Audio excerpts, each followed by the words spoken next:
1절부터 11절입니다. 예레미야 27장 1절부터 11절까지의 말씀을 함께 교독하겠습니다.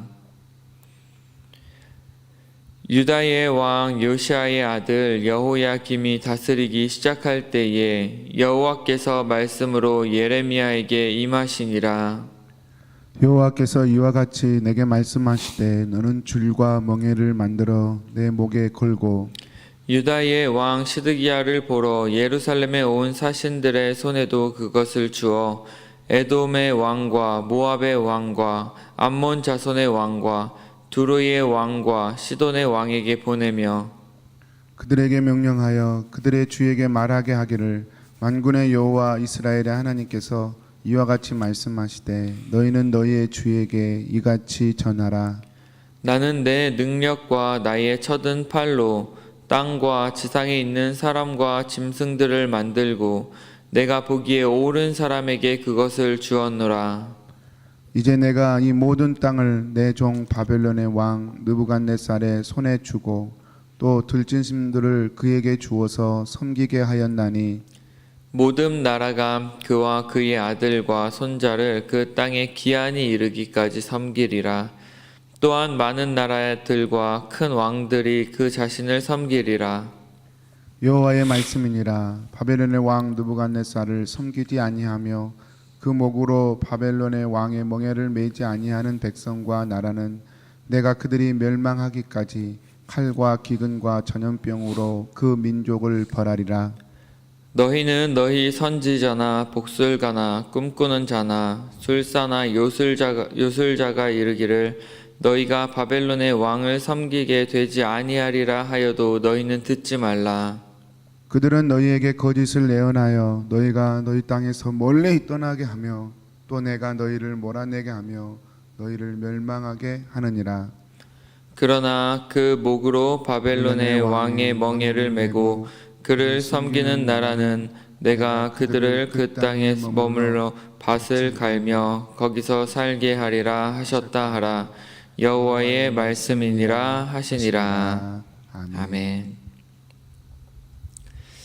네, 저희가 오늘 말씀을 조금 더 잘 이해하기 위해서 그 당시의 상황과 또 역사적인 배경을 잠시 살펴보는 것이 도움이 될 것 같습니다. 그 당시 예레미야가 활동하던 당시에 그 연도는 BC 594년경으로 보고 그 당시 유다는 이미 3번에 걸쳐 바벨론 침공으로 바벨론에게 종속된 상태였습니다. 아직 유다가 완전히 멸망하지는 않은 상태였음에도 불구하고 시드기야 왕이 바벨론에 의해서 임명되었다라는 것을 우리가 볼 때에 그 유다가 바벨론에게 종속되어 거의 속국과 같이 지내고 있었음을 우리가 볼 수가 있습니다. 시드기야 3년에 어떤 일이 있었냐 하면 바벨론 동부 지역에서 반란이 일어납니다. 그래서 그 동부 지역에서 반란이 일어나니까 이 반란을 제압하기 위해서 바벨론 서부 지역에 대한 감시가 약간 소홀해지게 됩니다. 그때 서부 지역에 대한 감시가 소홀해진 것을 틈타 그 주변의 나라들이 반바벨론 동맹을 맺고 바벨론과 맞서 싸우려고 하는 그러한 일이 일어나고 있는 시기였습니다. 그런데 하나님의 뜻은 바벨론이 그 당시 열방을 지배할 것이기 때문에 그에 맞서지 말고 복종하라라는 것이었습니다. 그래서 지금 예레미야를 통해서 하나님께서는 너희가 바벨론에 맞서지 말고 너희는 바벨론을 섬겨야 할 것이다. 내가 정해진 그 기한까지 너희는 바벨론의 왕 느부갓네살의 그 아래에서 섬겨야 한다라고 지금 말씀하고 있는 것입니다. 그래서 오늘 본문에서 이야기하고자 하는 것들을 몇 가지 살펴보길 원하는데요. 첫 번째로는 하나님의 절대 주권에 관한 이야기입니다. 이 세상에 일어나는 모든 일들은 하나님의 주권과 그리고 섭리 가운데에 일어나는 것입니다. 정치, 경제, 사회, 문화, 이 모든 것들이 다 하나님의 뜻 가운데 있다라는 것을 우리가 고백해야 합니다. 역사를 살펴보면은 그 당시 세계를 지배하던 나라들이 있었다라는 것을 우리가 볼 수가 있습니다. 먼저 알렉산더 대왕 잘 아시죠? 세계 제4대 문명의 발상지, 메소포타미아, 인더스, 이집트, 황하, 이러한 세계 4대 문명의 발상지 중에 거의 3곳을 정복하였던 그 알렉산더 대왕의 제국, 그리고 또 지중해 주변 세계를 정복하고 팍스 로마나, 그리고 모든 길은 로마로 통한다라는 이야기를 만들어냈던 로마 제국, 또 칭기스칸의 몽골 제국, 스페인 제국, 대영 제국, 그리고 지금의 미국에 이르기까지, 이 모든 역사가 과연 우연의 결과였을까요? 그렇지 않다라는 것입니다. 그곳에는 언제나 하나님의 뜻이 있었고 하나님의 섭리가 있었다라는 것이죠. 하나님의 뜻이 없이 이루어지는 것은 이 세상에 아무것도 없기 때문에 그렇습니다. 심지어 지금 이 전 세계 가운데에 퍼지고 있는 코로나 역시도 하나님의 뜻 가운데 있다라는 것을 우리는 고백해야 합니다. 모든 상황과 환경이 즉 하나님으로부터 이루어진다라는 사실이죠. 따라서 우리는 하나님이 모든 것의 주인이다 라는 것을 고백해야 합니다. 그리고 우리는 하나님이 우리에게 맡겨주신 그것들을 잘 관리하는 청지기의 역할을 하고 있을 뿐이다 라고 우리는 고백해야 합니다. 또한 그런 마음으로 살아야겠죠. 그래서 5절 말씀을 보면 성경에서는 느부갓네살 왕을 옳은 사람이다 라고 지금 표현을 하고 있어요. 근데 이것을 보면은 참 아이러니합니다. 하나님을 알지도 못하고 하나님을 섬기지도 않던 이방 왕을 향하여 성경은 옳은 사람이다 라고 이야기를 하고 있습니다. 근데 여기서의 옳은 사람이라는 뜻은 그 느부갓네살 왕의 어떠한 내면이나 자질이 옳다라고 하는 것이 아니라 하나님이 판단하시기에 지금의 상황에 가장 적합한 사람이었다라고 이야기를 하는 것입니다. 그리고 계속해서 6절에도 보면 느부갓네살 왕을 내 종이다라고 표현하고 있죠. 하나님께서는 그 당시 느부갓네살이라는 왕을 통하여 하나님의 목적 그리고 하나님의 뜻을 성취하기를 원하셨기 때문에 하나님은 지금 그를 향하여 내 종이다라고 표현하고 있는 것입니다. 이와 비슷한 예가 우리는 성경에서 고레스 왕을 찾아볼 수가 있죠.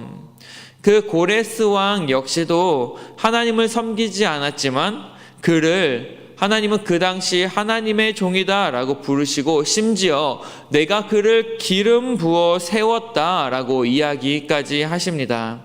그리고 고레스 왕을 통하여 바벨론에 그리고 또 포로로 끌려갔던 그 이스라엘과 유다 백성들을 하나님은 다시 귀국시키는 본래 고향으로 돌아오게 하는 정책을 펴게 만드셨습니다. 이런 것들을 통해서 우리가 알 수 있는 것은 무엇이냐면 하나님께서는 때로는 그가 가장 적합한 자들을 그 시기에 가장 적합한 자들을 세우신다라는 것입니다. 심지어 그것이 네로와 같이 아주 악한 통치자라고 할지라도 하나님께서는 그들을 사용하신다라는 것이죠. 네로 시대의 기독교의 박해, 여러분 그로 인해서 기독교가 사라졌습니까? 그렇지 않습니다. 오히려 그 핍박으로 말미암아 기독교는 더욱더 번성하게 되어졌고 하나님 나라의 복음은 전 세계 가운데에 뻗어나갈 수 있게 되었습니다. 그렇다면 그러한 악한 자들에게 그러한 권한을 주는 것이 과연 부당한 것일까요? 그렇지 않습니다. 모든 것이 하나님의 기뻐하시는 뜻 가운데에 이루어지는 것이기 때문에 우리는 그런 것들에 대해서 이렇다 저렇다 말할 수 없습니다.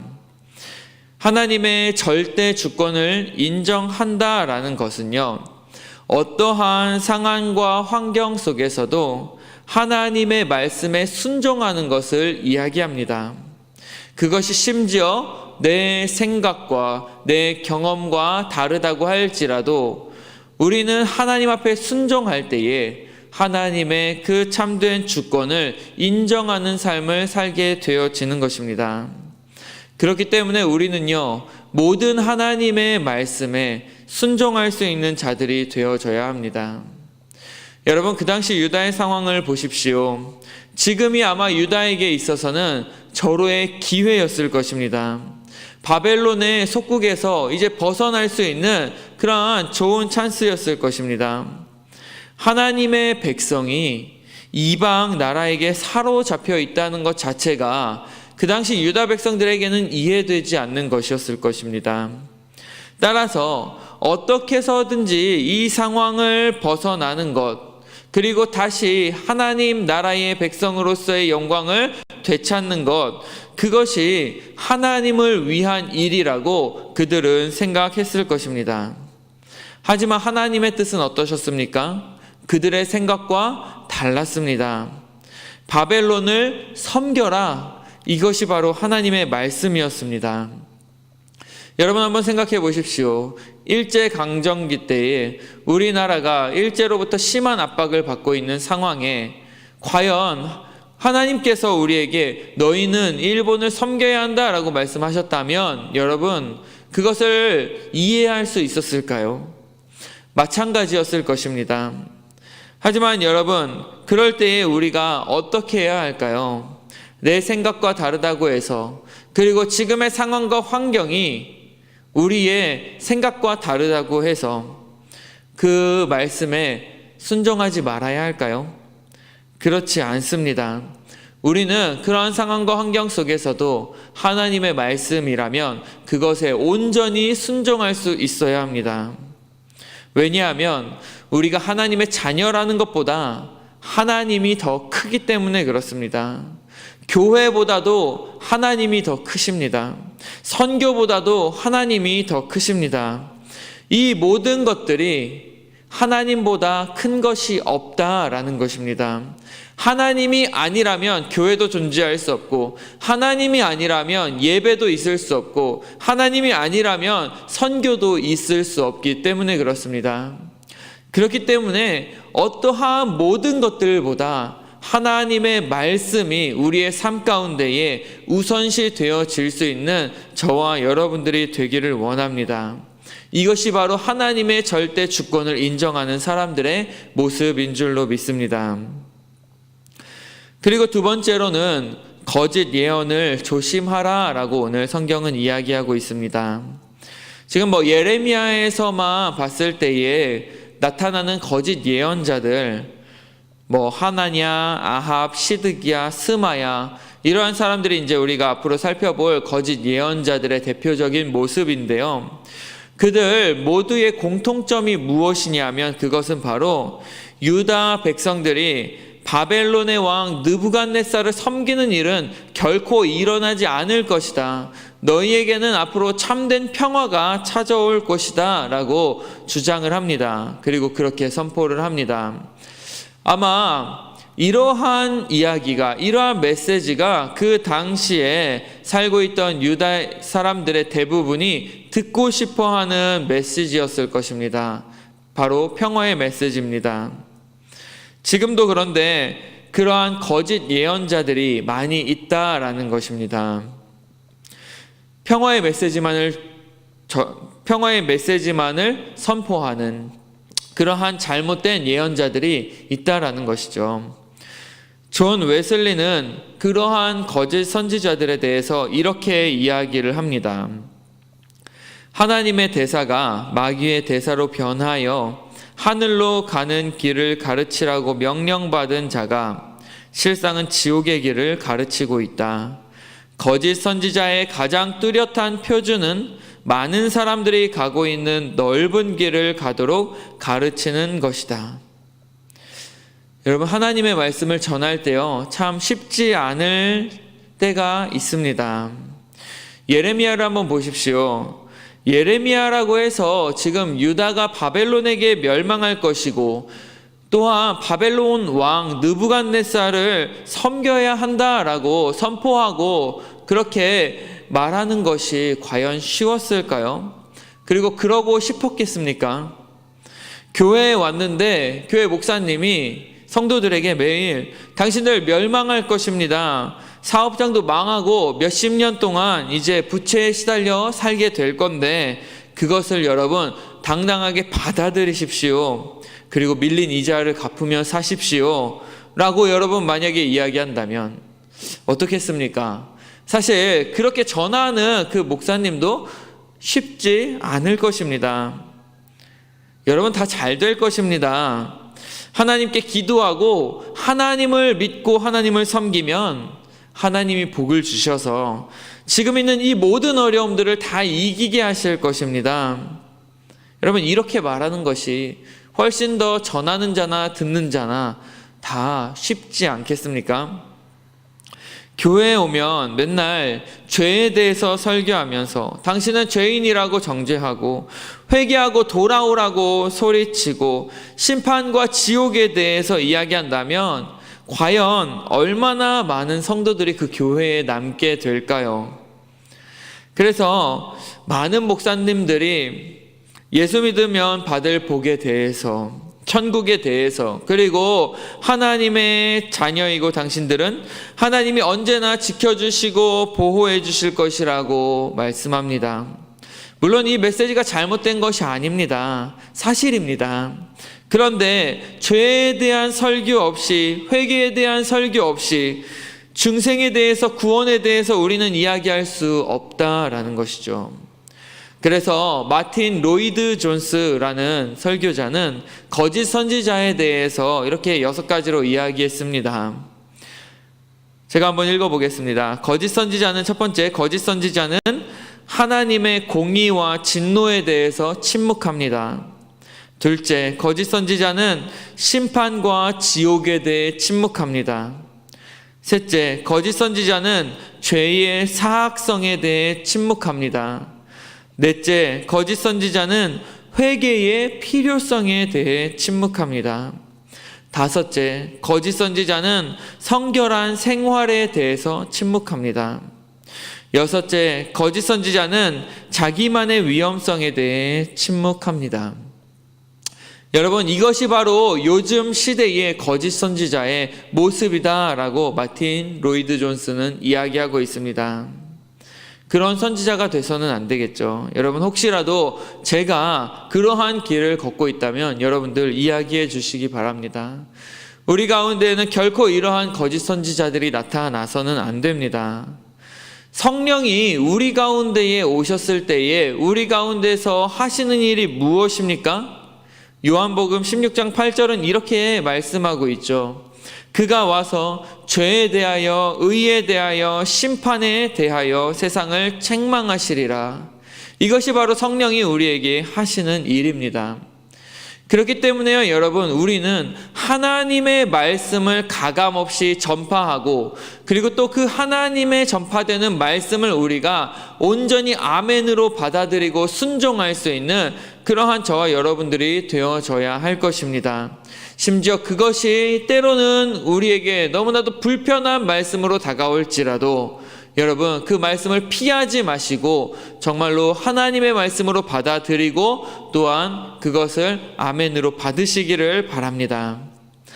마지막 세 번째로는요, 우리가 하나님의 말씀을 전할 때 삶으로 증거해야 된다라는 것입니다. 가르치는 것이, 그리고 복음을 전파하는 것이 이제는 우리의 입으로만 하는 것이 아니라 우리의 전체적인 삶을 통하여 이루어져야 된다라는 것이죠. 오늘 본문을 통해서도 우리가 살펴볼 수 있는 것이 무엇입니까? 하나님께서는 예레미야에게 그냥 너가 입술로만 전파하라 라고 말씀하시는 것이 아니라 너가 그 멍에를 목에 메고 다녀라 라고 말씀하십니다. 그리고 그 멍에를 주변 이방 나라들에게도 나누어 주어라 라고 말씀하고 있죠. 여러분, 이와 같은 하나님의 그 말씀, 그리고 하나님께서 우리에게 행동하시기를 원하는 그러한 부분들이 성경에는 많이 나타나고 있음을 볼 수가 있습니다. 이와 비슷한 예로 이사야 20장에 보면은 하나님께서는 이사야에게 너는 벗은 몸과 발로 3년 동안을 돌아다니며 하나님의 말씀을 선포하라 라고 하십니다. 애굽과 구스에 대한 하나님의 징표, 그리고 그들이 이 벌거벗은 몸과 같은 수치를 당할 것이라는 것을 온 몸을 통해서, 그 행동을 통해서 그들에게 전파하고 그들에게 가르치시기를 원하셨던 것이죠. 여러분, 사람들이 어떻게 생각했겠습니까? 멍에를 메고 다니고 벌거벗은 몸으로 돌아다닐 때에 아마 사람들은 그 사람들의 모습을 보고, 그 선지자들의 모습을 보고 아마 비웃었을 것입니다. 얼마나 웃기는 상황입니까? 그럼에도 불구하고 하나님께서 지금 그 하나님의 선지자들에게 그러한 행동을 원하셨던 이유가 있습니다. 첫 번째로는 그 행동을 하는 사람의 절대적인 순종을 요구하신다는 것이죠. 여러분, 우리가 잘 아는 산상수훈 말씀 있죠. 그것을 우리가 그냥 아는 것으로만 끝나서는 안 됩니다. 어떻게 해야 합니까? 그것을 몸으로 행하는 자들이 되어져야 합니다. 우리가 매일 듣는 설교 말씀도 마찬가지입니다. 그냥 우리가 듣는 것으로만 끝나서는 안 됩니다. 그렇게 살아야 합니다. 그렇기 때문에 하나님께서는요, 우리가 그 말씀을 들었을 때에 그 말씀대로 행동하는 것을 지금도 원하고 계신다라는 것이죠. 두 번째로는 사람들의 마음이 강팍해져 있기 때문에 더 이상 그냥 말로만, 입술로만 전하는 그 복음이 효과가 없고, 또한 그들을 하나님께서 더 깨우치시기 위해서 그러한 행동을 우리에게 요구하셨다라는 것이죠. 요즘도 마찬가지입니다. 얼마나 전도하는 것이 어려운 시대 가운데 살고 있습니까? 심지어 누군가를 그냥 말로만 그들을 설득하고 그냥 복음을 말로만 전해서 그들을 하나님께로 돌아오게 하는 것, 그것이 참으로 어려운 시대 가운데 우리가 살고 있습니다. 물론 하나님께서 역사하시고 하나님께서 그들의 마음을 만지신다면 그들이 얼마든지 우리의 말 한마디로 돌아올 수 있는 그러한 것은 있습니다. 하지만 하나님께서 우리에게 원하시는 것은 무엇이냐면 그들에게 단순히 입으로만 하나님의 복음을 전하는 것이 아니라 우리의 전 인격과 전 삶을 통하여 하나님의 복음을 드러내고 하나님의 복음을 그들에게 전해주기를 원하신다라는 것입니다. 그렇기 때문에 우리가 그러한 삶을 살아갈 때에 우리의 그 인격과 우리의 그 삶을 보고 믿지 않는 사람들이 하나님께로 돌아오는 그러한 역사가 일어나야 하는 것입니다. 여러분, 한번 생각해 보십시오. 제가 아는 이제 믿지 않는 사람들과 제가 교제할 때에 요즘에 이제 그 사람이 하는 이야기를 들었어요. 어떤 이야기였냐면 지금 에어비앤비를 잠깐 하고 있는데, 근데 이제 그분 밑에 한국 분이 들어오셨다고 해요. 근데 이제 한국에서 들어오신 지 얼마 안 돼서 이제 오셔서 자가 격리를 해야 되는데, 지하 방을 내주는 대신에 이렇게 왕래하지 않고 꼭 마스크를 쓰고, 그리고 뭐 필요한 것이 있다면 그분들이 장을 받아준다라고까지 말씀을 하셨다고 합니다. 그런데 이분이 자가격리를 2주 동안 해야 되는데 그것을 어기고 계속해서 다른 사람들을 자기가 머무는 그곳에 불러들이고 또 이야기를 하고 계속해서 그러한 일들을 한다라는 거예요. 그래서 이제 몇 번 경고를 줬는데 오히려 화를 내면서 마스크를 썼으니까 괜찮지 않냐라고 이야기를 하더랍니다. 근데 그러면서도 참 자기가 예수 믿는 사람이라는 것을 계속해서 이야기한다라고 해요. 그리고 또 이야기하면서 뭐라고 이야기하냐면 자기는 예수 믿는 사람인데 그냥 여기 왔으니까 교회 다니는 사람들과는 이렇게 교제하고 싶지 않고 어울리고 싶지 않다라고까지 이야기를 하셨다고 합니다. 그것을 듣고 있던 이분이 아니 물어보지도 않았는데 왜 그런 이야기를 저분이 할까?